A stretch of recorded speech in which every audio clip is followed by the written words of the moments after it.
Mencari rizki itu kan bukan hanya sekedar duduk berdoa, ya Allah kayakan saya, ya Allah kasih anak saya, ya Allah kasih ini kasih itu. Ya tidak mungkin Allah kasih kecuali mengambil sebab.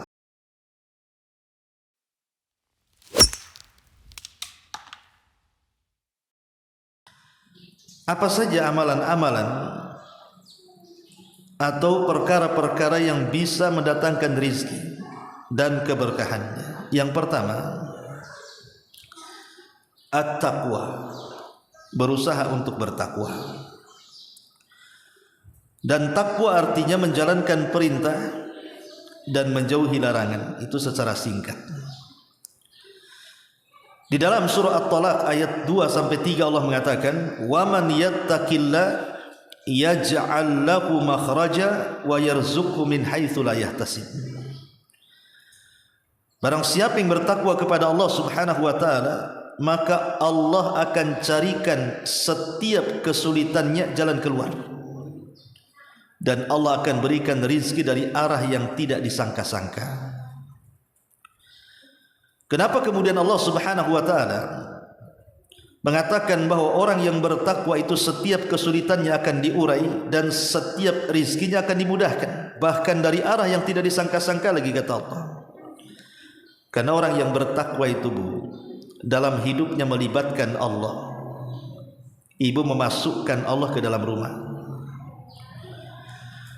Kalau setiap permasalahan yang ibu hadapi, Allah Subhanahu wa taala ibu ikut campurkan di dalamnya, jadi Allah ikut menangani masalah yang ibu hadapi, maka sebesar apapun masalah yang ibu hadapi, pasti Allah akan urai sedikit demi sedikit. Apalagi perkara kecil. Tapi kalau seandainya Allah Subhanahu wa taala tidak ibu libatkan dalam permasalahan ibu untuk menyelesaikannya, permasalahan kecil jadi besar, permasalahan besar tidak bisa keluar. Karena yang namanya masalah itu datang dari Allah, dan Allah lah yang akan mengurainya. Dan itu dengan cara apa? Mendekatkan diri kita kepada Allah, bertakwa, laksanakan yang wajib-wajib, salat 5 waktu. Kalau bisa juga ditambah dengan yang sunnah, jauhi hal-hal yang diharamkan Allah. Jangan sampai ibu masuk pada perkara-perkara yang diharamkan Allah. Karena di masyarakat ini melakukan yang diharamkan itu mudah. Seperti mamanya ibu gosip, itu kan haram. Gosip itu sama dengan ghibah. Ataupun menyebar berita-berita hoax, berita-berita dusta, atau mungkin menghina orang, atau yang lebih daripada itu meninggalkan kewajiban, tidak mau sholat, tidak mau puasa Ramadan, dan lain sebagainya.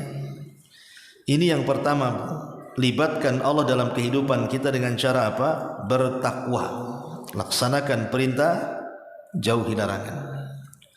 Yang kedua, al-istighfar. Perbanyak istighfar.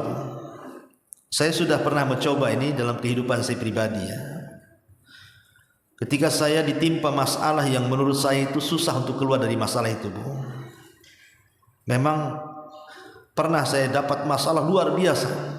Masalah itu bagi saya itu mungkin dalam hidup saya ini paling parah gitu, ya. Tapi saya teringat dengan hadis Nabi sallallahu alaihi wasallam bahwa man lazimal istighfar, barang siapa yang melazimkan istighfar itu, ja'alallahu min kulli hamin faraja wa min kulli dhikin makhraja wa yarzuqhu min haitsu la yahtasib. Jadi barang siapa yang melazimkan istighfar, kata Nabi sallallahu alaihi wasallam, maka Allah akan keluarkan dari setiap kesusahan kepada kebahagiaan, dari setiap kesempitan menjadi lapang, dan Allah akan berikan rezeki dari arah yang tidak disangka-sangka. Jadi saya coba setiap hari dari pagi, siang, sore, saya mengucapkan astagfirullah, astagfirullah, astagfirullah. Itu terus saya ucapkan. Beberapa hari kemudian, Masya Allah, memang Apa yang disabdakan Nabi sallallahu alaihi wasallam itu harus kita yakini keberadaannya, karena memang Nabi sallallahu alaihi wasallam tidak pernah mengucapkan dengan hawa nafsunya. Rasul itu mengucapkan wahyu yang Allah wahyukan kepadanya. Makanya ibu bisa cobalah ibu melakukan perkara seperti ini. Jadi kalau ada masalah, Bu, masalah apa saja, coba lisannya jangan lepas mengucapkan astagfirullah, astagfirullahaladzim, astagfirullahaladzim. Jangan dihitung, sebanyak-banyaknya setiap hari, pagi, siang, sore, pagi, siang, sore, malam gitu, bukan? Saya yakin, Bu, karena saya pernah juga merasakan hal yang sama gitu ya, mengalami kesulitan luar biasa. Berturut-turut beberapa hari saya terus istighfar, Masya Allah, Allah urai itu masalah itu sedikit demi sedikit, akhirnya kemudian selesai juga masalah itu. Jadi istighfar ini juga bukan hanya sekedar menghilangkan kesulitan kita, tapi lebih daripada itu bisa mendatangkan rizki. Disebutkan di dalam Al-Quran surah Nuh ayat 10 dan 12. Apa kata Allah? Allah subhanahu wa ta'ala mengatakan, Fakul tastaghfiru rabbakum innahu kana ghafara yursilis sama alaikum midrara wa yumdidkum bi amwalin wa banin wa yaj'al lakum jannatin wa yaj'al lakum anhara. Maka Nuh alaihi salatu wasallam mengatakan kepada kaumnya, beristighfarlah kalian kepada Rabb kalian, karena Allah Rabb kalian itu Maha Pengampun. Dengan sebab istighfar itu, kata Allah, Allah akan hujani air dari langit, Allah akan perbanyak harta dan anak-anak, dan Allah akan jadikan hutan-hutan dan sungai-sungai yang mengalir yang bisa kalian nikmati. Lihat bagaimana Allah subhanahu wa ta'ala janjikan orang yang banyak istighfar. Pertama, Allah akan berikan rahmat dari langit berupa hujan. Yang kedua, Allah akan perbanyak harta kita. Yang ketiga, Allah akan perbanyak keturunan kita. Dan Allah akan suburkan tanaman-tanaman di sekitar kita. Dan Allah akan airi sungai-sungai di sekitar kita. Ini menunjukkan apa, Bu? Memperbanyak istighfar itu mengundang rizki. Mengundang rizki. Makanya coba ibu kasih nasihat suami ibu yang kerja, entah kerja jadi taksi, entah di PT, entah di mana sajalah yang penting bekerja. Coba lisannya jangan lepas daripada kalimat istighfar. Nanti kita akan rasakan. Pasti Allah subhanahu wa ta'ala akan permudah semuanya. Dan terkadang Allah akan berikan rizki dari arah yang tidak disangka-sangka. Coba aja nasihati suaminya kalau pulang, Bang, kalau kerja itu banyak istighfar.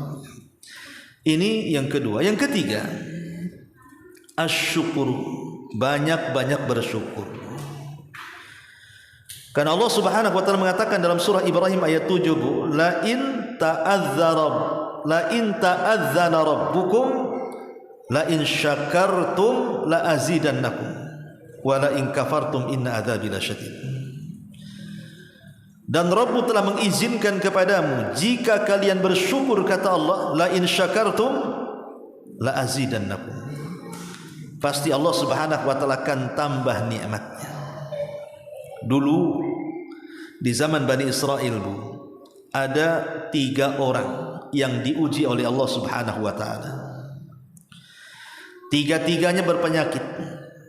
Yang satu badannya penuh dengan borok, penuh dengan luka, benanah, berdarah, orang jijik melihatnya.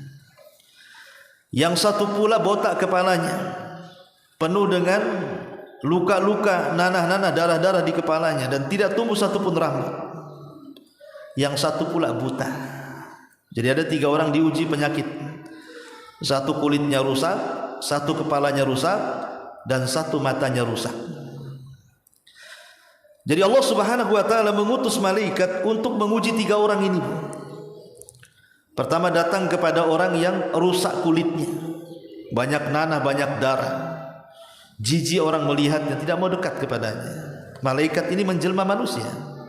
Kemudian datang dan mengatakan, ya fulan, seandainya engkau berkeinginan Allah memberikan sesuatu kepadamu, kira-kira apa cita-citamu? Maka orang yang kulitnya rusak ini mengatakan, demi Allah aku tidak hendak apapun kecuali Allah menyembuhkan penyakit yang ada di badanku. Semoga Allah menyembuhkan seluruh penyakit yang ada di kulitku dan kulitku menjadi indah dan orang tidak menjauhiku. Akhirnya malaikat yang menjelma manusia ini mengusap orang ini, tiba-tiba sembuh total. Kulitnya menjadi indah dan manusia tidak menjauhinya lagi. Bahkan dia yang paling indah kulitnya di antara semua kulit-kulit di kaumnya. Kemudian setelah itu malaikat berpindah kepada orang yang botak, penuh dengan cacat di kepalanya, tidak ada satu helai rambut pun tumbuh di kepalanya. Manusia jijik melihatnya dan tidak mau mendekatnya. Jadi malaikat ini bertanya dengan tanya yang sama dengan yang pertama tadi. Kalau seandainya Allah kabulkan permintaanmu, kira-kira apa yang kau minta kepada Allah? Maka dia mengatakan, aku tidak minta sesuatu kecuali Allah menyembuhkan penyakit di kepalaku dan Allah tumbuhkan rambut di kepalaku sehingga aku memiliki rambut yang indah dan manusia tidak menjauh dariku. Akhirnya diusap tuh kepalanya, sembuh. Aku yang penuh dengan rambut dan rambutnya seindah-indah rambut di kaumnya. Kemudian malaikat ini mendatangi orang buta. Orang buta. Pertanyaannya sama, kira-kira kalau seandainya Allah mengabulkan permintaanmu, apa yang kau minta? Dia mengatakan, demi Allah aku tidak mau apapun kecuali aku bisa memandang. Akhirnya diusaplah kemudian matanya, kemudian sembuh total. Dia bisa melihat. Nikmatkan Bu. Allah berikan nikmat berupa kesembuhan cacat yang ada di kulit, yang satunya Allah berikan kesembuhan yang diderita cacat di kepala, yang satunya pula orang buta bisa melihat. Lah sebelum malaikat ini pergi Bu, malaikat ini menghadiahi beberapa ternak kepada 3 orang ini. Orang yang sembuh dari penyakit kulit diberikan unta sepasang. Kemudian yang cacat kepalanya diberikan sapi sepasang. Dan yang buta sembuh diberikan kambing sepasang. Kemudian malaikat meninggalkan mereka 3-tiganya. Entah berapa lama, berapa tahun Allah subhanahu wa ta'ala luaskan rizkinya Bu. Tiba-tiba untanya beranak pinak, sapinya beranak pinak, kambingnya beranak pinak. Akhirnya 3 orang ini menjadi orang yang paling kaya di kaumnya. Karena di zaman itu kekayaan dilihat dari peternakan Bu. Kan kekayaan itu kan berdasarkan daerah. Kalau di desa ya orang yang luas tanahnya kaya, yang banyak ternaknya kaya, kan begitu Bu ya. Jadi zaman itu kekayaan dinilai dari peternakan. Jadi orang pertama untanya 1 lembah, orang kedua sapinya 1 lembah, orang ketiga kambingnya 1 lembah. Di sini Allah Subhanahu wa taala hendak menguji tiga-tiganya ini, bersyukur atau tidak. Sudah disembuhkan penyakitnya, diberikan pula kekayaan oleh Allah. Akhirnya malaikat yang dulu diutus untuk menyembuhkan 3 orang ini, kemudian memberikan kekayaan, diutus lagi oleh Allah, tapi dalam bentuk manusia yang memiliki cacat. Maksudnya diingatkan akan nikmat. Pertama datang kepada orang pertama yang dulunya punya penyakit kulit yang menjijikan, akhirnya kemudian sembuh dan Allah berikan unta yang banyak. Malaikat ini datang menjadi pengemis dalam bentuk yang menjijikkan kulitnya. Maksudnya biar diingatkan bahwa engkau seperti aku dulu, gitu maksudnya. Ketika kemudian dia meminta sebagian rizki yang Allah rizkikan kepada dia berupa unta, dia minta 1 ekor unta, karena unta dia kan sudah banyak tuh. Tiba-tiba dia mengingkari dan mengatakan, unta ini warisan orang tuaku, katanya. Padahal bukan warisan orang tuanya. Dia kufur nikmat. Maka malaikat ini mengatakan, kalau engkau dusta, Allah akan kembalikan musibah yang dulu pernah menimpa.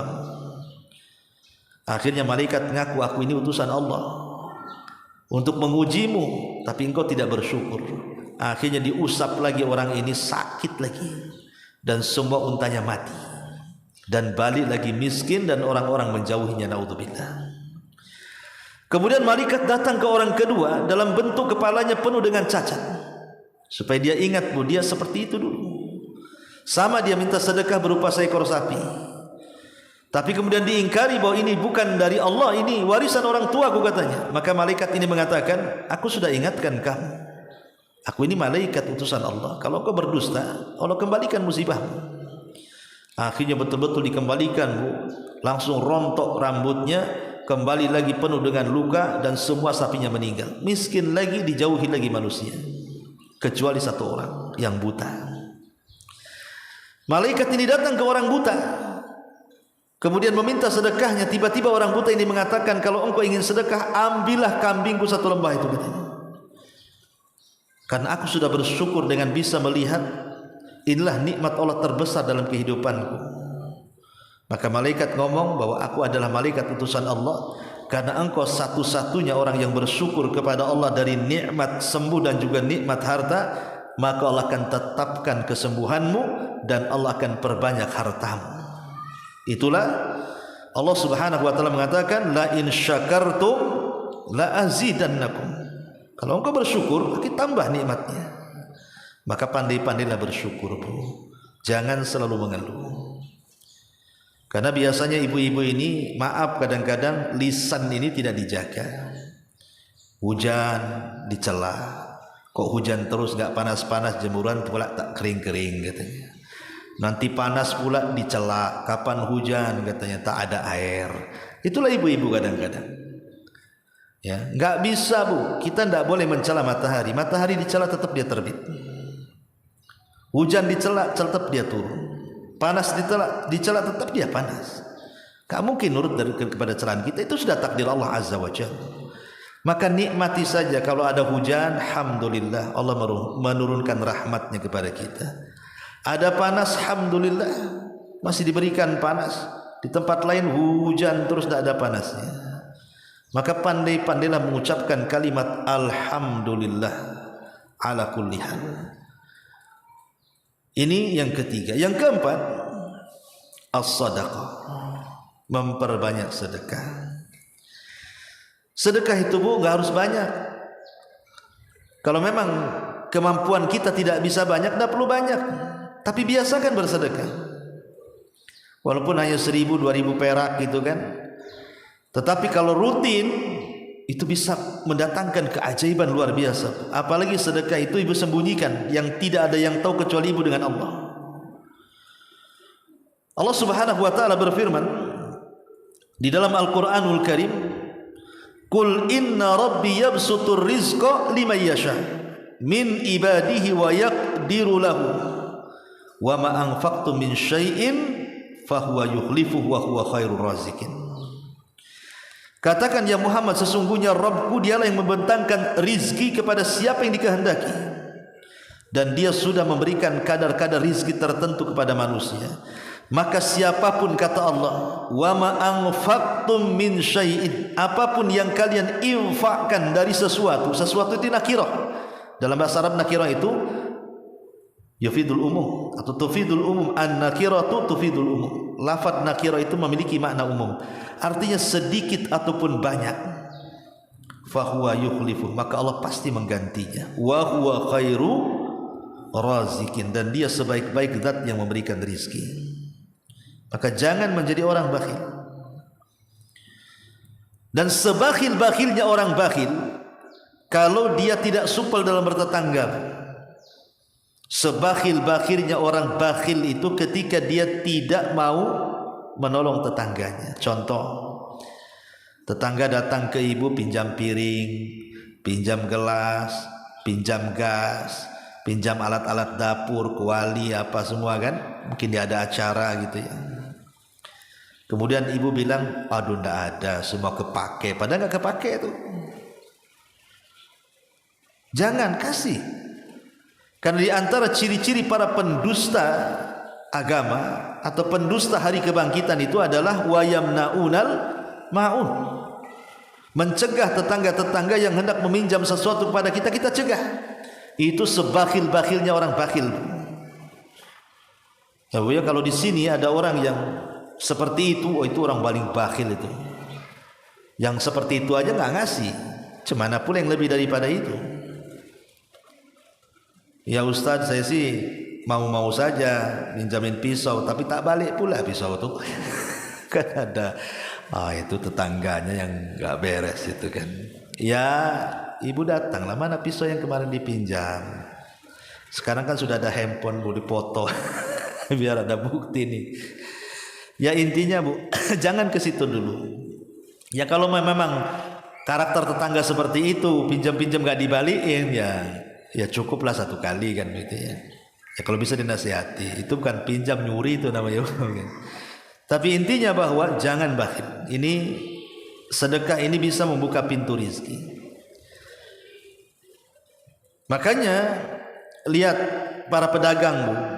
Para pedagang itu, kalau mereka pandai-pandai berdagang dengan cara menyelipkan sedekah, Bu, sebenarnya dia akan untung banyak, Bu. Contoh mamanya ibu jual buah-buahan.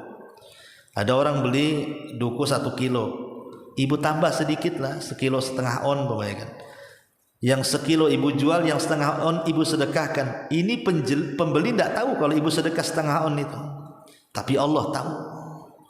Dengan sebab itu dagangannya akan dilariskan, Bu. Tapi sebaliknya kemudian orang berpikir, orang beli 1 kilo dikurangi plus 1/2 on kan itu kan. Dengan keyakinan bahwa kalau curang dalam berdagang makin banyak pula untungnya. Siapa bilang curang dalam dagang itu tidak ada untungnya? Justru akan menambahkan kefakiran dalam jualannya. Maka biasakan sedekah. Kemudian yang selanjutnya al-ihsan ila du'afa. Berbuat baik kepada orang-orang lemah. Pamannya di daerah kita ini, di sini di Beliung ini adalah orang yang miskin gitu ya. Dari sekian warga di sini itu pula yang paling miskin orang itu. Maka ibu dekati orang itu. Dekati orang itu, sayangi orang itu. Ya syukur-syukur kemudian ibu bisa mengajak berdakwah, diajak ngaji, diajak sholat, diajak apa gitu kan. Kemudian sedekah kepada mereka. Karena Nabi SAW mengatakan hal tungsoruna wa turzakuna illa bidu'ai fikum. Ingat, kita ditolong dan diberikan rizki itu dikarenakan menolong orang-orang lemah di antara kita. Jadi kalau seandainya di sini ada orang yang paling lemah, paling miskin, paling fakir, kita tolong, maka itulah pembuka rizki dalam rumah sebenarnya. Kesempatan, Bu, kita nggak jauh-jauh cari orang miskin, di sini aja ada gitu kan. Ini kesempatan. Ihsan ila du'afa namanya, berbuat baik kepada orang-orang lemah. Kemudian juga as-silatulir rahim. Pembuka pintu rizki adalah bersilaturahim. Nabi SAW mengatakan man sarrahu an yubsata lahu fi rizkihi wa an yunsa'alahu fi atharihi falyasir rahimahu. Barang siapa yang hendak dibentangkan rizkinya, dipanjangkan umurnya, banyak-banyak silaturahim. Banyak-banyak silaturahim. Kemudian juga kathratus salati ala nabi, memperbanyak salawat. Allahumma salli ala Muhammad, Allahumma salli ala Muhammad. Di rumah, di jalan, mau ke pasar, pulang dari pasar, mau ke pengajian, pulang dari pengajian, biasakan ibu membaca Allahumma salli ala Muhammad, sallu ala Muhammad. Nabi SAW mengatakan dari hadis Ubay bin Ka'ab radhiyallahu anhu, karena Rasulullah sallallahu alaihi wasallam idza dhahaba thulutha al-laili qama. Rasul itu apabila telah berlalu 2/3 malam, maka Rasul akan berdiri. Faqala ayyuhan nas udhkurullaha udhkurullaha ja'atir rajifatu tatba'uha ar-radifah. Ja'al mautu bima fihi ja'al mautu bima fihi. Kata Nabi SAW, hei manusia, ini Rasul ngomong di 1/3 malam akhir mendekati subuh nih. Hei manusia, berzikir kalian kepada Allah, berzikir kalian kepada Allah. Pasti datang tiupan pertama yang menghancurkan alam, lalu mengikutinya tiupan kedua yang membangkitkan. Kematian dan semua yang ada padanya pasti datang. Kematian dan semua yang ada padanya pasti datang. Qala Ubay bin Ka'ab kemudian berkata, qultu ya Rasulullah, inni ukthiru salata alaika, fakam aj'alu laka min salati. Kata Ubay ibn Ka'ab radhiyallahu anhu, ya Rasulullah, saya ingin memperbanyak salawat untukmu. Kira-kira berapa banyak aku harus bersalawat untukmu dalam doaku? Maka Nabi SAW mengatakan, "Ma syi'ta, terserah engkau." Qala, maka Ubay mengatakan, "Qultu fathulutsaini." Qala ma syi'ta. Bagaimana kalau seandainya aku bersolawat seperempat solawat dalam doaku, seperempat doaku gunakan untuk bersolawat kepadamu? Maka Rasul mengatakan, terserah kamu. Kemudian dia mengatakan, fa in zidta fa huwa khairun laka. Jika engkau tambah wahai Ubay, maka engkau bisa menambah separuh dari doamu bersolawat dan separuhnya lagi meminta. Dan jika engkau mau, engkau bisa 2/3 bersolawat, dan itu lebih baik bagi kamu. Artinya 1/3 bersolawat dan 1/3-nya lagi, 2/3 bersolawat dan 1/3-nya lagi berdoa. Jadi Nabi memberikan solusi. Dalam doa kita bisa jadikan solawat separuh doa, atau 1/3 solawat 2/3 doa, atau 2/3 solawat 1/3 doa. Kata Nabi SAW, dia mengatakan, idzan tak tukaffi hammaka, atau tukfa hammaka wa yughfaru laka dzambuka, kata Rasul. Jika engkau terus memperbanyak salawat wahai Ubay, pasti engkau akan dicukupkan kebutuhanmu dan engkau akan dihapuskan dosa-dosamu. Lihat ujung hadis. Orang yang memperbanyak salawat, kata Rasul, akan dicukupkan rizkinya, akan dimudahkan rizkinya, bahkan akan diampuni pula dosanya. Makanya kalau ibu di rumah itu sama suami banyak bersalawat, bu, Allah mudahkan rizki suami itu. Pasti Allah, pasti, nggak usah ragu-ragu, pasti Allah mudahkan. Karena ini Rasul yang mengatakan tukfa hammak wa yughfar laka dzambuk. Maka Allah Subhanahu wa taala akan mencukupkan semua kebutuhanmu dan Allah akan ampuni dosa-dosamu. Luar biasa, bu. Jangan anggap remeh salawat ini. Yang mengatakan Allahumma shalli ala Muhammad, Allahumma shalli ala Muhammad. Jadikan salawat itu zikir harian. Bahkan kalau ibu kaget, latahnya sholawat bu kalau bisa. Ibu jalan dari sini nih ke Sandung, saya nggak doakan ya. Maksudnya kalau ke Sandung, kaget ibu, Allahumma sholli ala Muhammad, kan enak bu. Ini ke Sandung jangkrik, apa pula jangkrik disebut-sebut bu? Ya nggak ada faedahnya menyebut jangkrik, menyebut apa lagi ya kan? Allahumma sholli ala Muhammad, itu sudah kita dapat pahala gitu kan, rizki pula nanti Allah bukakan pula sama kita. Ini juga diantara kunci rizki, kasratus salati ala nabi. Kemudian juga qiraatul Quran. Ibu suka baca Quran. Ya Ustadz, kalaupun saya tidak punya hafalan, tidak mungkin lah kayak ibu nggak punya hafalan. Hafalah kulhu, masa tak hafal kulhu, inna a'tayna, qul a'udzu birabbin nas, itu kan surat favorit ibu kalau sholat kan. Baca saja setiap hari kulhu. Bahkan kalau ibu membaca kulhu 10 kali bu, pagi umpamanya 3, siang 3, sore 3, malam 1. Itu rizkinya bukan hanya di dunia, di sorga ibu bangunkan lagi rumah di sorga, istana lagi dibangunkan. Kata Nabi SAW, barang siapa yang membaca qul huwallah 10 kali dalam sehari semalam, banallahu qasran fil jannah, Allah bangunkan lagi istana di sorga. Di dunia sudah Allah mudahkan rizkinya, di sorga pula Allah bangunkan pula rumah di sorga. Luar biasa bu. Baca Quran ya. Dan kalau bisa baca Quran itu menjadi hobi gitu ya. Ini juga diantara pembuka pintu rizki. Jadi kalau ibu baca Quran terus di rumah bu, maka setan-setan lari. Setan-setan itu nggak akan dekat, karena setan itu salah satu penghalang rizki. Ini juga memperbanyak qiraatul Quran. Termasuk juga membuka pintu rizki, disebutkan oleh para ulama adalah berdoa kepada Allah Azza wa Jalla. Berdoa kepada Allah. Orang doa itu tidak ada ruginya bu. Ustaz, saya sudah banyak berdoa kok nggak dikabul-kabulkan ya. Jangan ngomong begitu. Kalau ngomong begitu justru nggak dikabulkan tuh. Doa saja.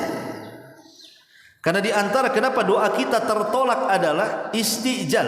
Apa istijal? Dia ngomong di hadapan Allah, ya Rabb, aku sudah berdoa berkali-kali kok tak dikabulkan sih. Nah, itu istijal namanya. Justru kalau ibu ngomong begitu dalam doa, malah gak akan dikabulkan. Jangan bicara seperti itu. Yakini Allah dengar doa kita, yakini Allah pasti mengabulkan kita. Cuman pengabulan doa itu kan ada 3 macam, Bu. 1, kadang-kadang Allah kasih secara cash keinginan kita. Habis doa beberapa hari Allah kabulkan. 2, kadang-kadang tidak dikabulkan di dunia, tapi sengaja dikabulkan di akhirat, Bu, untuk mengangkat derajat ibu di sorga. 3, ataupun Allah mengabulkan dengan cara lain. Yang dikabulkan bukan yang diminta. Boleh jadi ibu dihindarkan dari mara bahaya. Yang harusnya suami mengalami kebangkrutan tak jadi bangkrut. Yang harusnya suami mengalami kecelakaan tak jadi celaka. Yang harusnya suami dipecat di perusahaan tak jadi dipecat. Gitu maksudnya. Terkadang pengabulan doa itu dalam rangka menjauhkan dari musibah. Yang kalau seandainya Allah berikan keinginan kita, terkadang tidak lebih berat dibandingkan Allah menyelamatkan kita dari musibah. Makanya perbanyak doa minta rizki kepada Allah.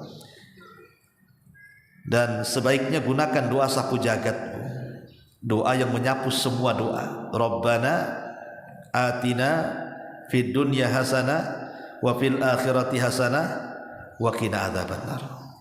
Ya Allah, berikan dunia yang baik kepadaku, akhirat yang baik kepadaku, dan jauhkan aku dari azab neraka. Ulama tafsir mengatakan maksudnya, ya Allah, berikan dunia yang baik itu mencakup rumah yang luas, pasangan yang soleh dan soleha, anak yang soleh dan soleha, kendaraan yang baik tidak pernah mogok, termasuk juga tetangga yang baik, pekerjaan yang berkah. Itu namanya fid dunya hasanah.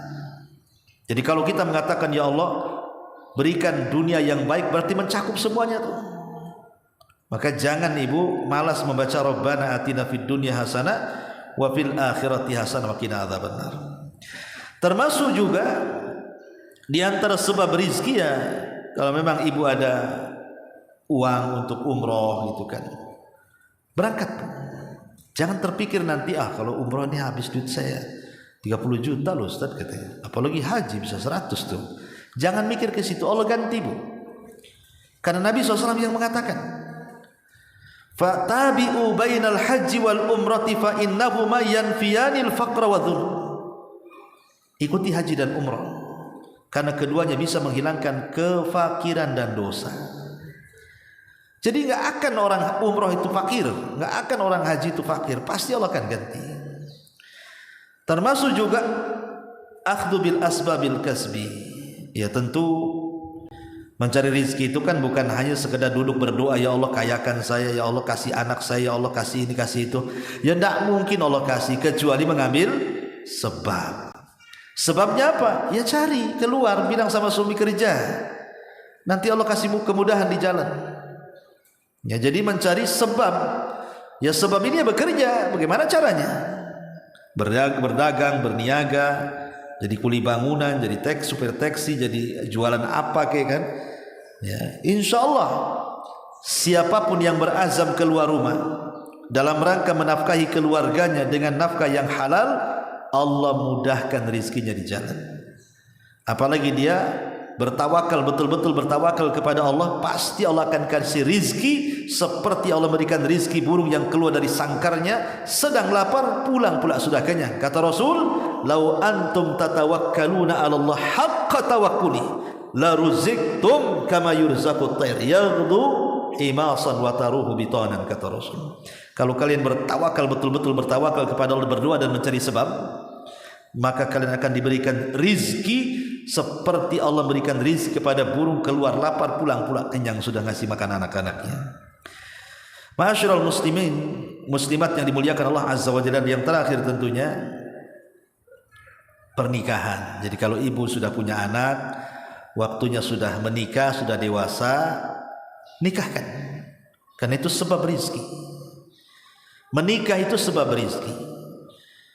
Karena yang tadinya istri ditulis sendiri, suami tulis sendiri, tiba-tiba setelah menikah tentu istri tidak bekerja, maka bagian istri diberikan kepada suaminya.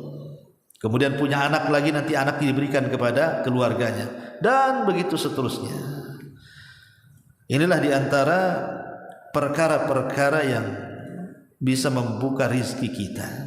Tapi sekali lagi, bahwa rizki terbaik itu bukan dunia, tapi rizki terbaik adalah ketenangan hati yang dipenuhi dengan iman, takwa, dan juga rasa takut, harap, dan juga cinta kepada Allah Subhanahu wa ta'ala. Itulah rizki yang sesungguhnya yang bisa melapangkan dada kita. Wallahu a'lam bishawab. Ini diantara poin-poin supaya kita diberikan kekayaan dan supaya berkah dalam kekayaannya. Minimalnya walaupun tidak bertambah, janganlah berkurang. Syukur-syukur bertambah dan yakin pasti akan bertambah. Karena orang yang bersyukur saja sudah jelas pasti Allah akan tambah, kan? Tapi jangan kufur. Kalau sudah kufur, maka tidak akan ditambah, yang ada azab akan ditimpakan kepada kita. Lihat orang-orang yang dulunya kaya raya, ketika mereka bakhil, ingat kekayaan itu ada waktunya. Akhirnya apa? Sudah kaya raya, rumahnya sudah gedong, uangnya miliaran, tanahnya di mana-mana, usahanya di mana-mana, tapi dia tidak bisa menikmati kekayaannya. Mungkin Allah buat dia sakit parah, stroke, terduduk, tidak bisa berjalan. Lalu apa gunanya kekayaan itu? Punya mobil tak bisa nyetir karena apa? Dia bangun aja harus dibangunkan, jalan harus dipapah, rumah seluas-luasnya dengan pemandangan indah, dengan taman-tamannya pun tidak bisa dinikmati. Dia hanya bisa terbaring, terbujur kaku di tempat pembaringan. Buat apa? Kalau seandainya kemudian sudah kaya tiba-tiba sakit parah seperti itu, apa yang enak dari hidupnya coba? Terkadang kekayaan malah menyiksa dia, kan? Itu salah satunya karena tidak syukur nikmat. Allah buat seperti itu.